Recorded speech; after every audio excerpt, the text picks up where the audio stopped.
Everyone welcome you on my channel study करो guys. आज की वीडियो में हम देखने वाले हैं कि सीटेट दिसंबर 2024 के एग्ज़ाम को हमें कैसे क्वालिफाई करना है। इसके लिए मैं आपको 3 टिप्स बताऊंगा। यदि आप मेरी इन 3 टिप्स को फॉलो करते हो तो डेफिनेटली इतना तो मैं आपको गारंटी दे रहा हूँ कि आप फेल नहीं होने वाले। आप जो है पास होगे, अच्छे नंबरों से जो है पास होगे, ठीक है। और कम से कम इस एग्ज़ाम को क्वालिफाई तो कर लोगे। जो 90 और 92 मार्क्स का जो है क्राइटेरिया है उसको आप जो है फुलफ़िल कर लोगे। तो गाइज़ इसके लिए आपको करना क्या है, इसके लिए आपको इस वीडियो को पूरा देखना है और वीडियो को देखते समय आपको स्किप नहीं करना। चलिए वीडियो को जो है शुरू करते हैं।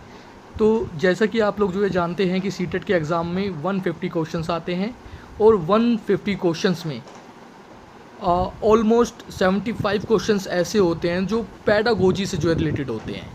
गाइस पैडागोजी के क्वेश्चन करने बहुत ज़्यादा इजी होते हैं, लेकिन उसके लिए आपको कुछ स्ट्रेटजी को जो है अपनाना पड़ेगा।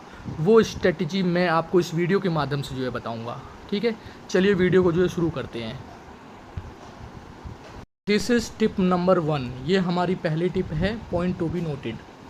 तो देखिए गाइस, जब भी आप एग्ज़ामिनेशन हॉल में एग्ज़ाम देने बैठेंगे तो आपको CDP के क्वेश्चंस, ठीक है, और सब्जेक्टिव पैडागोजी क्वेश्चंस अटैम्प्ट करते समय आपको एक चाइल्ड बन जाना है। आपको अपने माइंड को एज अ चाइल्ड जो है सेट कर लेना है, ठीक है, कि एक बच्चे के लिए क्या उचित होता है।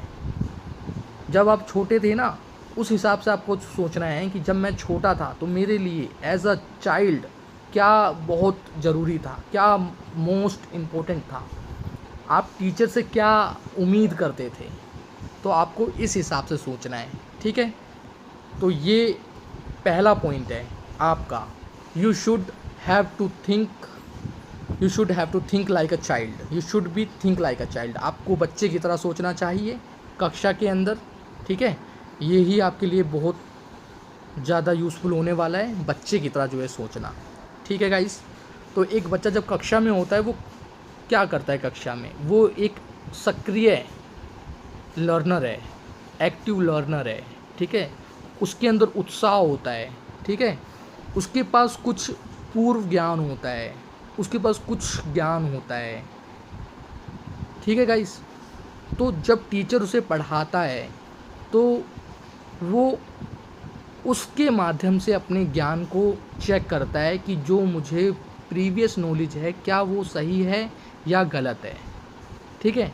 तो हमेशा कक्षा में आपको चाइल्ड के पर्सपेक्टिव से जो है देखना है, ठीक है। चाइल्ड एक टीचर से क्या उम्मीद कर रहा है, ठीक है। एक चाइल्ड के लिए क्या चीज़ें जो है सबसे ज़्यादा ज़रूरी है। बच्चा चाहता है I should not be punished, मुझे पनिश ना किया जाए। बच्चा चाहता है आई शुडंट बी जज, मुझे जज ना किया जाए। बच्चा चाहता है I should be involve in different activities in class, मुझे कक्षा के अंदर होने वाली अलग अलग प्रकार की गतिविधियों में इन्वॉल्व किया जाए, शामिल किया जाए। बच्चा चाहता है I should be appreciated in class, मेरी कक्षा के अंदर मुझे अप्रिशिएट किया जाए, मेरी तारीफ़ की जाए।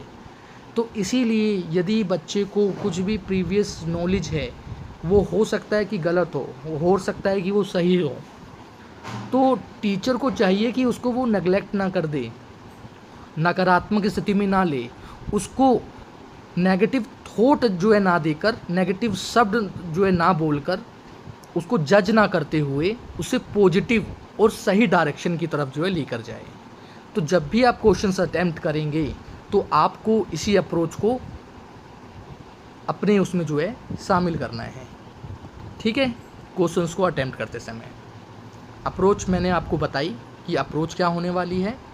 तो अप्रोच यही है कि आपको बच्चा बनकर सोचना है। और दूसरी अप्रोच क्या है, क्वेश्चंस को सोल्व करते समय आपको पॉजिटिव अप्रोच अपनानी है।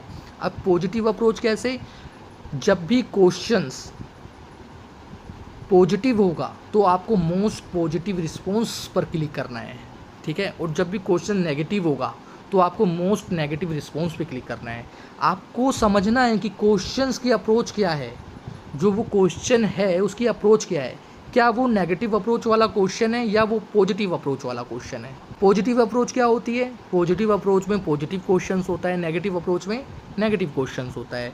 ठीक है, देखिए मैं आपको जो है समझाने का प्रयास करता हूँ अपनी नेक्स्ट स्लाइड में। ठीक है, क्वेश्चन पढ़िए आप। यदि गतिविधि को महत्व नहीं दिया जा रहा है तो विद्यार्थी द्वारा किस का अनुभव करने की संभावना है? कहने का मतलब ये है, यदि कक्षा के अंदर विद्यार्थी की गतिविधि को महत्व जो है नहीं दिया जा रहा, विद्यार्थी को इम्पोर्टेंस जो है नहीं दी जा रही, टीचर कक्षा के अंदर खड़ा है और वो जो है लेक्चर पे लेक्चर जो है सुनाई जा रहा है, बोले जा रहा है, तो ऐसे में बच्चों से किसी भी प्रकार से वो इंटरेक्ट नहीं कर रहा, बच्चों की गतिविधियों को जो है शामिल नहीं कर रहा, तो बच्चे को क्या होगा? तो देखो इसमें अगर क्वेश्चंस के अप्रोच की बात करें तो देखो ये क्वेश्चन जो है नेगेटिव अप्रोच वाला क्वेश्चन है। ये जो क्वेश्चन है ये कैसा क्वेश्चन है? ये नेगेटिव अप्रोच वाला क्वेश्चन है। ये क्या लिखा है? महत्व नहीं दिया जाता, तो इसका आंसर यहाँ पे क्या आ जाएगा? इसका आंसर भी जो है नेगेटिव हो जाएगा। इसका आंसर कैसे हो जाएगा? इसका आंसर भी नेगेटिव हो जाएगा। ये नेगेटिव इसका आंसर हो जाएगा। ठीक है, चलिए दूसरा क्वेश्चन हम देखते हैं। उससे पहले देखिए most important positive tag words कौन से हैं। ठीक है, अब क्वेश्चंस की अप्रोच को समझने के लिए टैग वर्ड्स को समझना ज़रूरी है। यदि क्वेश्चन के अंदर जो भी 4 ऑप्शंस आते हैं, आपको क्वेश्चन की अप्रोच समझनी है, क्वेश्चन जो है वो पॉजिटिव है या नेगेटिव। यदि क्वेश्चन पॉजिटिव है और वो पॉजिटिव आंसर की ही डिमांड कर रहा है, तो पॉजिटिव आंसर में आपको अवसर देना, प्रोत्साहन देना, प्राथमिकता देना, ये प्राथमिकता लिखा हुआ है, ये गलत है, ये टाइपिंग मिस्टेक है, इसको जो है प्राथमिकता देना होना चाहिए यहाँ पे। सृजनात्मकता आ जाए, भावपूर्ण आ जाए, चर्चा में शामिल करना आ जाए, विभिन्न गतिविधियों में शामिल करना आ जाए, सक्रिय आ जाए। ठीक है, और भी कई सारे वर्ड्स होते हैं। तो जब आप क्वेश्चन की अप्रोच को समझेंगे कि क्वेश्चन जो है पॉजिटिव है, तो आपको पॉजिटिव वर्ड जो है इसमें चूज़ करना है। और जब क्वेश्चन नेगेटिव होगा तो नेगेटिव वर्ड्स कौन से होते हैं? केवल मारना पीटना आ जाए, दंड देना आ जाए, बल देना आ जाए, जोर देना आ जाए, कंठस्थ करना आ जाए, रटना आ जाए, व्याख्या करना आ जाए, कठोर नियम आ जाए, कम नंबर देना आ जाए, केवल या मात्र ही आ जाए, केवल आ जाए, शामिल ना करना आ जाए। तो ये सभी प्रकार के जो है क्या हैं? नेगेटिव वर्ड टैग्स हैं ये। जब क्वेश्चन की डिमांड नेगेटिव अप्रोच से है तो आपको नेगेटिव टैग को जो है यूज़ करना है। आप इन टैग को यूज़ करके अपने जो 4 ऑप्शंस होते हैं ना, उसमें जो फालतू के ऑप्शंस हैं उसको आप एलिमिनेट कर सकते हैं, उनको हटा सकते हैं। ठीक है, तो इन दोनों का ही पॉजिटिव वर्ड्स और नेगेटिव वर्ड्स दोनों का ही आपको स्क्रीनशॉट जो है ले लेना चाहिए। ठीक है, चलिए नेक्स्ट स्लाइड पर चलते हैं। देखिए फॉर एग्ज़ाम्पल, विद्यार्थी कक्षा में अधिगम की प्रक्रिया में अधिक सक्रिय और सहभागी बनना महसूस करते हैं।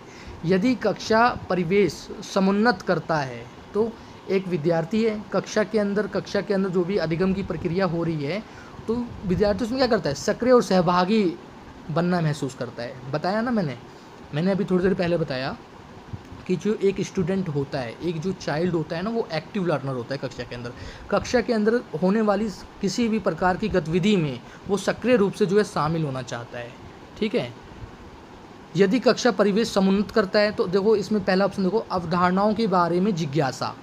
तो आपको तो पता ही है, अगर बच्चे को कोई टॉपिक पढ़ाया जा रहा है तो उसको कुछ ना कुछ उससे संबंधित पूर्व ज्ञान तो है। ठीक है, और वो पूर्व ज्ञान सही है कि गलत, ये उसे पता लगेगा जब टीचर अपना लेक्चर जो है देगा, टीचर बच्चों के साथ इंटरेक्ट जब करेगा, और उसके बाद वो बच्चा ये डिसाइड करेगा कि जो मुझे ज्ञान था, जो मुझे पूर्व ज्ञान था, क्या वो सही था या वो गलत था। ठीक है, तो देखिए अवधारणाओं के बारे में जिज्ञासा, सही बात है। दूसरा देखो, अपने विचारों पर विमर्श चिंतन, तो यही बात मैंने अभी थोड़ी देर पहले करी। तीसरा ऑप्शन है अध्यापक का निष्क्रिय अनुकरण। देखिए क्वेश्चन पॉजिटिव है, पॉजिटिव डिमांड कर रहा है, और ये निष्क्रिय आ गया तो ये नेगेटिव हो गया। फिर देखिए ज्ञान का मात्र पुनरुत्थान। अब देखिए इसमें मात्र आ गया। ठीक है ना, आप देख रहे हैं कि नहीं देख रहे हैं? मैं आपको जो है समझाने का प्रयास करता हूँ। देखिए यहाँ पर एक वर्ड आया निष्क्रिय। ठीक है, ये क्या है, ये एक नेगेटिव वर्ड है, ठीक है। उसके बाद एक वर्ड आया पुनरुत्थान, मात्र, ठीक है। मात्र भी क्या है, एक नेगेटिव वर्ड है। ये दोनों के दोनों एक नेगेटिव वर्ड है। जब नेगेटिव वर्ड हैं तो आंसर तो ये हो ही नहीं सकता। तो इसका ऑप्शन हमारा क्या हो जाएगा, पहला और दूसरा, यानी कि ऑप्शन ए हमारा जो है एक सही आंसर है। ठीक है गाइस, आपको समझ में चलिए नेक्स्ट क्वेश्चन जो है देखते हैं। एक अध्यापक को विद्यार्थियों को योग्यता के डैश परिप्रेक्ष्य में और अधिगम को डैश प्रक्रिया मानने के लिए प्रोत्साहित करना चाहिए। ठीक है, तो देखिए क्वेश्चन का जो अप्रोच है ना, क्वेश्चन की अप्रोच को समझिए। क्वेश्चन की जो अप्रोच है वो पॉजिटिव है, तो हमें इसमें पॉजिटिव टैग को जो है चुनना पड़ेगा। ठीक है, तो देखिए एक अध्यापक को विद्यार्थियों को योग्यता के डैश परिप्रेक्ष्य में, तो वृद्धि बोधक होगा, बोधक होगा, वृद्धि बोधक होगा कि बोधक होगा। देखो बोधक जो आ रहा है एंटिटी, ठीक है, बोधक बच्चे को तो बोध पहले से है ना, और जब टीचर कक्षा के अंदर पढ़ाएगा तो उसके बोध में वो वृद्धि कर देगा। तो यहाँ पे इंक्रीमेंटल यानी कि वृद्धि बोधक आंसर होगा। ठीक है, तो बी और डी ऐसे ही एलिमिनेट हो गए। अब आपको ए और सी में से पता लगाना है।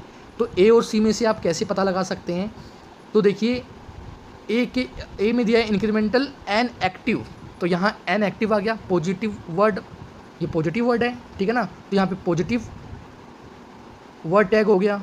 तो इसका आंसर क्या हो जाएगा, ए हो जाएगा। और सी को जो है देखो अब पैसिव यानी कि एक निष्क्रिय, तो ये एक जो है नेगेटिव वर्ड टैग हो गया। ठीक है, तो हम ऐसे ही अपने क्वेश्चनों को एलिमिनेट करते हैं और ऐसे ही अपने क्वेश्चनों को जो है सोल्व करते हैं। ठीक है गाइस, समझ में आ रहा है आप लोगों को। चलिए उसके बाद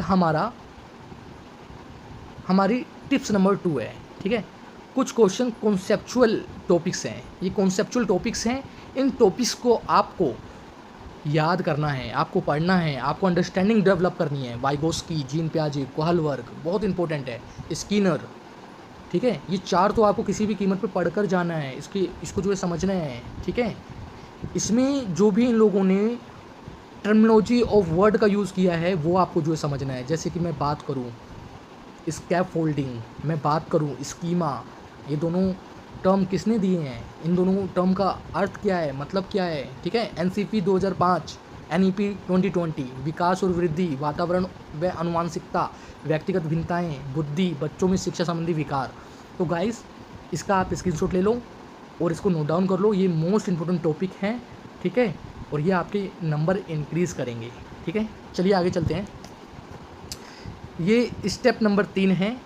ठीक है, टिप्स 3 टाइम मैनेजमेंट। तो गाइस टाइम आपको कैसे मैनेजमेंट करना है, तो गाइस देखिए सीडीपी के सबसे पहले आपको क्वेश्चंस को अटैम्प्ट कैसे करना है। सीडीपी के 30 क्वेश्चन आने हैं और सबसे पहले आपको सीडीपी को अटैम्प्ट कर लेना है। ठीक है, 30 क्वेश्चन, 30 नंबर सीडीपी को सबसे पहले आपको अटैम्प्ट करना है। उसके बाद लैंग्वेज में, यदि आप लैंग्वेज 1 में आपने हिंदी ली है तो बहुत अच्छी बात है, और यदि इंग्लिश ली है तो भी आपको हिंदी को ही सबसे पहले अटैम्प्ट करना है। ठीक है, हिंदी आपकी मदर टंग है, हिंदी को आप अच्छे से जो है समझ सकते हो और हिंदी के क्वेश्चन को आप बहुत जल्दी जो है कर सकते हो। लेकिन जल्दी का मतलब ये नहीं है कि आप क्वेश्चन गलत कर दो, आपको क्वेश्चन को जो है समझना है, पढ़ना है और अच्छे से जो है सोल्व करना है। उसके बाद लैंग्वेज 2, यदि आपकी इंग्लिश है या संस्कृत है, तो देखिए गाइस मैं पहले ये बताऊंगा, इंग्लिश और संस्कृत में आपको वही लैंग्वेज चुननी है जिसमें आपको थोड़ा भी ज्ञान है। कुछ बच्चे होते हैं संस्कृत चुन लेते हैं, इंग्लिश से डर के मारे संस्कृत, और संस्कृत उनको आती नहीं है, उसमें वो तुक्का लगाते हैं और फिर वो बाद में फेल हो जाते हैं। वो 30 में से 6-7 बहुत ज़्यादा होगा 12 ही क्वेश्चन सही कर पाते हैं। बट विश्वास कीजिए यदि आपको थोड़ी भी इंग्लिश आती है ना, तो आप इंग्लिश में ईजिली 18 से 20 मार्क्स ईजिली जो है गेन कर सकते हैं। और आपने यदि इंग्लिश में तैयारी कर ली, इंग्लिश की यदि पढ़ाई कर लिया आपने, ठीक है, उसमें लैंग्वेज 1 में यदि आपने इंग्लिश ली है तो उसके अंदर एक पैराग्राफ और एक पोयम आएगी। लैंग्वेज 2 में आपने ली है तो उसमें 2 पैराग्राफ आएंगे। ठीक है, और 15 क्वेश्चन जो है आपके पैराग्राफ और पोयम से ही आने हैं। ठीक है, तो उसमें 2 क्वेश्चन ग्रामर के होंगे और सारे क्वेश्चन आपके पैराग्राफ में से होंगे। तो आप उसको ईजिली जो है सोल्व कर सकते हैं पढ़कर। आपको रीडिंग स्किल अपनी इंप्रूव करनी होगी। और 15 नंबर की पैडागोगी होती है, तो उन पैडागोगी क्वेश्चंस को आप आराम से ईजिली तरीके से जो है सोल्व कर सकते हैं। जो मैंने अप्रोच बताई उसी मेथड से जो है सोल्व कर सकते हैं।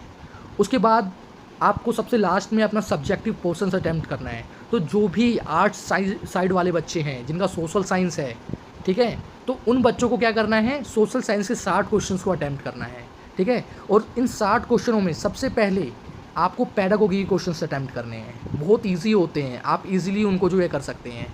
और उसके बाद आपको अपने सब्जेक्टिव क्वेश्चंस को अटैम्प्ट करना है।